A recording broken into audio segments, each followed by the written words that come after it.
కాంగ్రెస్ సర్వేలో బీఆర్ఎస్ గెలుపు రిజల్ట్ చూసి హస్తం నేతలు కంగుతిన్నారు. జూబ్లీహిల్స్లో ఉప ఎన్నికల సర్వేలు కాంగ్రెస్ నేతలను కలవరపెడుతున్నాయి. బలమైన అభ్యర్థి కోసం నేతలు వేటలో మునిగిపోయారు. ఎలాగైనా గెలిచి తీరాల్సిందే అని ఖర్గే ఆదేశించడంతో జూబ్లీహిల్స్లో జెండా పాతదిలా అని నేతలు తలలు పట్టుకుంటున్నారు.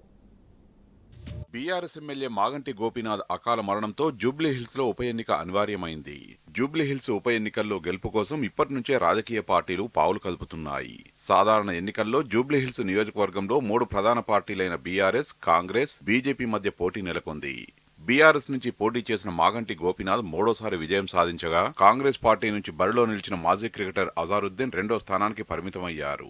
బీజేపీ నుంచి కంటెస్ట్ చేసిన దీపక్ రెడ్డి 3వ స్థానంతో సరిపెట్టుకున్నారు. మాగంటి గోపీనాథ్కు 80,549 ఓట్లు రాగా, అజారుద్దీన్ కు 64,212 ఓట్లు. ఇక బీజేపీ నుంచి పోటీ చేసిన లంకల దీపక్ రెడ్డికి 25,866 ఓట్లతో థర్డ్ ప్లేస్ లో ఉన్నారు. 16,337 ఓట్ల మెజారిటీతో గోపీనాథ్ విజయం సాధించారు. ఉప ఎన్నికల్లోనూ గెలుపుపై ధీమాగా ఉంది బీఆర్ఎస్ పార్టీ. కాగా ఉప ఎన్నికల్లో ఎలాగైనా జూబ్లీహిల్స్ స్థానాన్ని సొంతం చేసుకోవాలని కాంగ్రెస్, బీజేపీ నేతలు ఇప్పటి నుంచే ప్రయత్నాలను ప్రారంభించారు. బై ఎలక్షన్లో గెలుపు తమదే అని బీఆర్ఎస్ భావిస్తోంది.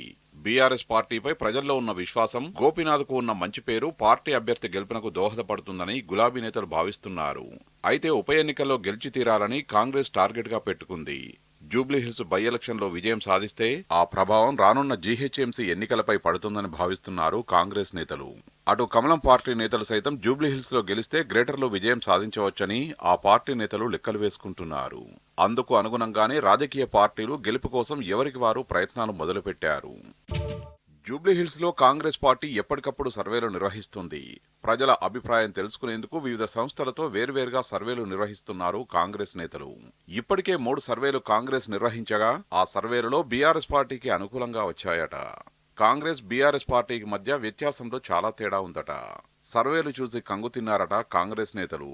క్షేత్రస్థాయిలో పరిస్థితి బీఆర్ఎస్ కు పూర్తిగా అనుకూలంగా ఉండడంతో జూబ్లీహిల్స్ లో కాంగ్రెస్ గెలుపియలా అని నేతలు తలలు పట్టుకుంటున్నారు.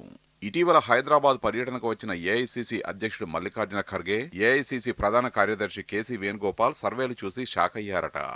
ఎలాగైనా జూబ్లీహిల్స్ లో కాంగ్రెస్ జెండా ఎగరాల్సిందే అని సీఎం రేవంత్ రెడ్డి, పీసీసీ అధ్యక్షుడు మహేష్ కుమార్ గౌడ్ కు ఆదేశాలు జారీ చేశారట.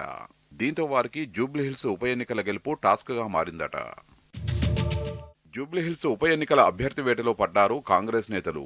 టికెట్ కోసం నేతలు చాలా మంది పోటీ పడుతున్నారు. గతంలో పోటీ చేసిన మాజీ క్రికెటర్ అజారుద్దీన్ తిరిగి తనకే టికెట్ ఇవ్వాలని అధిష్టానాన్ని కోరుతున్నారు. ముఖ్యమంత్రి రేవంత్ రెడ్డికి సన్నిహితంగా ఉండే మైనారిటీ నేత ఫహీం ఖురేషీ టికెట్ కోసం ప్రయత్నిస్తుండగా, మాజీ mayor Bonthu Rammohan ticket race లో ముందు వరుసలో ఉన్నారట. స్థానిక కాంగ్రెస్ నేత నవీన్ యాదవ్ టికెట్ కోసం ప్రయత్నాలు చేస్తున్నారు. మాజీ మేయర్ బొంతు రామ్మోహన్, మైనంపల్లి హనుమంతరావు పేర్లు ప్రముఖంగా పరిశీలనలో ఉన్నట్లు తెలుస్తోంది. అయితే కమ్మ సామాజిక వర్గానికి సంబంధించిన నేత కోసం సీఎం రేవంత్ రెడ్డి ప్రయత్నాలు చేస్తున్నారట. సినీ ప్రముఖులు లేదా ఫ్రెష్ క్యాండిడేట్ ను బరిలో దింపితే ఎలా ఉంటుందని సర్వేలు చేయిస్తున్నారట హస్తం నేతలు. త్వరలో జీహెచ్ఎంసీ ఎన్నికలు రానుండడంతో జూబ్లీహిల్స్ ఉప ఎన్నిక అన్ని పార్టీలకు సెమీఫైనల్ గా మారనున్నాయి. దీంతో గెలుపు కోసం 3 పార్టీలు ప్రయత్నాలు చేస్తుండగా, ఉప ఎన్నికల ఫలితాలు బీఆర్ఎస్ కు అనుకూలంగా రావడంతో కాంగ్రెస్, బీజేపీ నేతలకు మింగుడు పడడం లేదట. అధిష్టానం జూబ్లీహిల్స్ లో కాంగ్రెస్ జెండా ఎగరాల్సిందే అని అల్టిమేట్ జారీ చేయడంతో సీఎం, పీసీసీ అధ్యక్షుడికి ఈ ఉప ఎన్నిక టాస్క్ గా మారిందట.